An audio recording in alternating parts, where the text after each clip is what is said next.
जोङो सिमेन्ट दख'रा दुलाराय बर' फरायसा आफादनि बानजायनायाव नैबे लुग्लं बर' गुदि फरायसालियाव आंनि बर' बिमा राव आंनि सोलोंथाइ नङा होमबा बे हाबाफारिखौ जों लानाय जादों। दुलाराय बर' फरायसा आफादनि बिथोन बायदियै जों बावैसो बे मिशनखौ लानाय जादों। जिहेतु जोंनि बर' रावा थांना थानोब्ला जोंनि बर' गुदि फरायसालियावथ' थांना थानांगोन आरो जोंनि माखासे बर'नि हारिमु कालचार गायनाय फुनायानो जा गासिबो बिथिङानो जोंना थांना थानोब्ला जोंनि बर' गुदि फरायसालिया थांना थानांगोन, बर' रावा थांना थानांगोन। बे लेखायै जोङो दहाय फुंनि समाव जों बे उन्दै उन्दै गथ'फोरखौ लानानै फरायसाफोरखौ लानानै जोङो मोनसे रेलि खालामखांबाय सेथि हाबाफारि हिसाबै। दा नैथि हाबाफारियाव जोङो गामिनि दिथागिरिफोरखौ लानानै जोङो मोनसे नैबाव गुवारै मोनसे सावरायमेल लादों। जिहेथु जोंनि बर' बिजोङाबो बर' रावा जे मुलुगाव 80 सिडुलाव जायगा मोनबाय, बे जायगा मोननाय रावखौ जों दिनै नागारनानै गुबुन फरायसालिफ्राव बर' बिमा बिफाफ्रा गावनि फिसाफोरखौ फरायसालियाव मुं थिसनहैदों। बे मुं थिसनखांनायनि उनाव माखासे गथ'फोराबो गावसिनि लाइफखौ माने सा ससेयाव माने गाज्रि लामायावसो लांनाय नुदों आरो मेक्सिमाम गथ'फोरखौ गुबुन फरायसालियाव फरायहैनानै गुबुन माने बे इंलिस मिडियाम जिहेथु जोंनि बर' गुदि फरायसालिखौ नागारनानै बाव थांदों, गुबुन मिडियाम स्कुलाव थांनानै फरायहैनानै बिसोरनि माखासे सोलोंथाइया आद्रा खिद्रा जानायखौ जों नुदों। जिहेतु दानि सिस्टेम जोंनि इडुकेसन पलिसि सिस्टेम हिसाबै नायोब्ला जोङो मा होनो बेखौ नायोब्ला जोंनि बर' गुदि फरायसालियावबो जोंनि बे टेट परिखा पास जानाय बर' फोरोंगिरिफ्रा जोंना दिनै लासै लासैनो आबुं जालांगासिनो दं। बे लेखायै जों नायोब्ला जोंनि बर' मिडियाम फरायसालिफ्राबो थांनानै थागोन आरो फोरोंगिरिफ्राबो जोंना गोरों गोरों। दा बे हिसाबै जोङो जाहाथे जोंनि बर' गुदि फरायसालियावनो जों गावसिनि गोग्गो गावनि बिमा रावजोंनो सोलोंथाइखौ लायो आरो जोंनि नैबे बिमा रावाबो थांनानै थायो। बे समाव जिहेतु जोङो सरकार नैबेथ' जोबोद दुखुनांथाव बाथ्रा जे सिस्टेमा जोंना स्टेट हिसाबै मोनसे कान्ट्रिनि गेजेराव बा स्टेट हिसाबै मोनसे स्टेटआव जुदि इडुकेसन सिस्टेमानो गाज्रि जायोब्ला बियो समाजा थिग जाया। जेरावनाखि जोङो बर' गुदि अनलि नट बर' गुदि फरायसालि थारमाने एमइ स्कुलानो जा बर' हाइ स्कुलानो जा बेफोरो फरायसालियावहाय दिनै बर' रोङै फोरोंगिरिफोरखौ थिसनदों। जों गोबां नाजाबोगासिनो दं आरो बे नाजानाय लेखायै जोङो दा लासैनो जोङो माबानानै बर' फोरोंगिरिफोरखौ जों मोननो थांगासिनो दङ। आसा खालामो जिहेथु दंबावो सानैसो बर' राव रोङै फोरोंगिरिफ्रा दंबावो फरायसालिफ्राव, बेखौ जोङो थाबैनो मिउचुवेल ट्रेन्सफार बेखौ जोङो खालामनो हागोनखौ जों सेस्था खालामगासिनो दङ। दा मेक्सिमाम जोंनि गामिनि बर' गुदि फरायसालिफ्राव मेक्सिमाम बर' फोरोंगिरि टेट पास जानाय फोरोंगिरिफ्रानो फैफिनबाय। दा बिदिनो लासै लासै फिलाप जालांबाय थागोनखौ आं नुदों। दा एक्सुवेलि मोनसे प्रब्लेमा बेल', आं बेखौसो खावलायनो नङो गभर्नमेन्टनिसिम। दा दिनै 1:32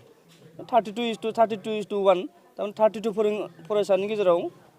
सासे फोरोंगिरि, नैबे लेखायै थांबाय थायोब्ला जोंनि इडुकेसन सिस्टेमा एसे गाज्रि जाहैगोन। मानो होनबा बेयो नट फर अनलि बर' मिडियाम, बे 30:1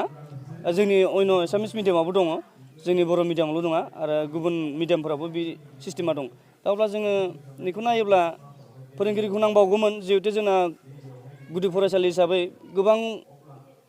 थाखो थाबाय, थाखोसे, थाखोनै, थाखोथाम, थाखोब्रै, थाखोबासिम बाव इंलिस साबजेक्ट थाबाय, साइन्स मेथ्स गासिबो थायो। बे लेखायै जुदि फोरोंगिरिफोरखौ मोनोब्ला मोजां जायो आरो बेखौ आं गभर्नमेन्टखौ खावलायनो नङो। दा नैबे इंलिस मिडियाम आरो बर' मिडियामखौ लानानै डिफारेन्स जालायबाय थादों। गोबां मिडियामावबो नुबाय आङो। थारमाने बाव जों मिडियामखौ लानानै जोङो मानो गिनांगौ। दिनै बर' मिडियामजों इंलिसआ मोनसे भाषा, बे मिडियामसो। बर'आ जाबाय जोंना बर' मिडियामाव फोरोंनाय मानसिया सासे सोद्रोम, सासे सुबुं समाजाव जाथि हिसाबै थांना थानोब्ला गावनि भाषाखौ गारनानै गुबुनखौ सोलोंहैनाया बियो आबुं मानसि जानो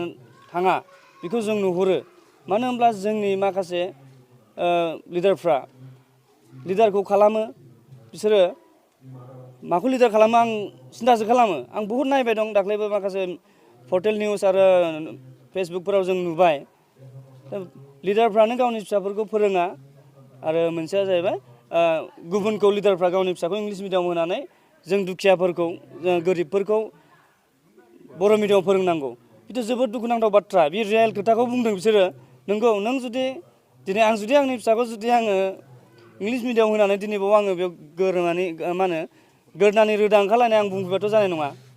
जिहेतु आंनो गैयाथ' आंहाबो दं आङो इंलिस मिडियाम होआखै आं बर' मिडियाम होदों मानो होनबा आं फोथायना दं आंनि बर' रावखौ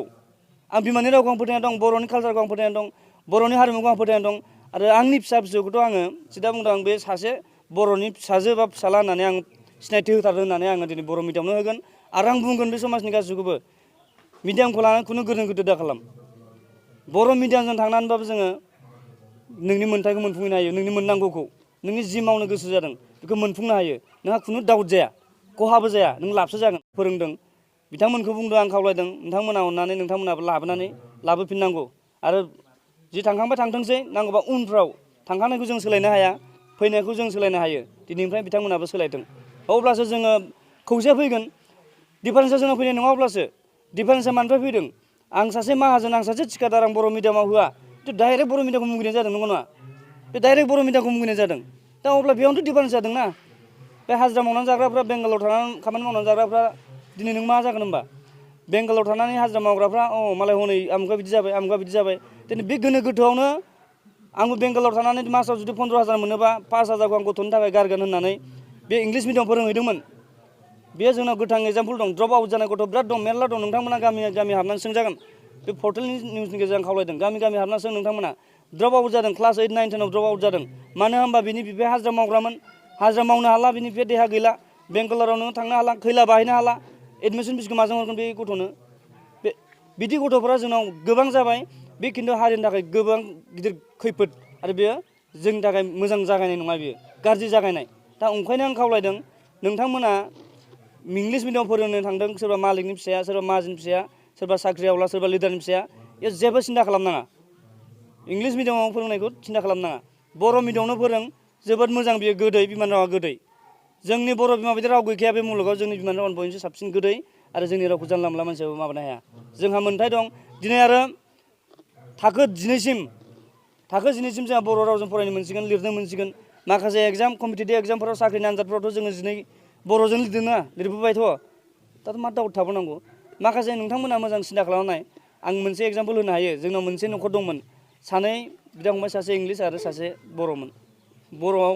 मिडियामाव फरायना दिनै POC मा होनो माबा जानानै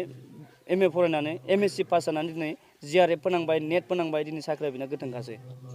बिथांनि नामा लैथोसा सरगियारि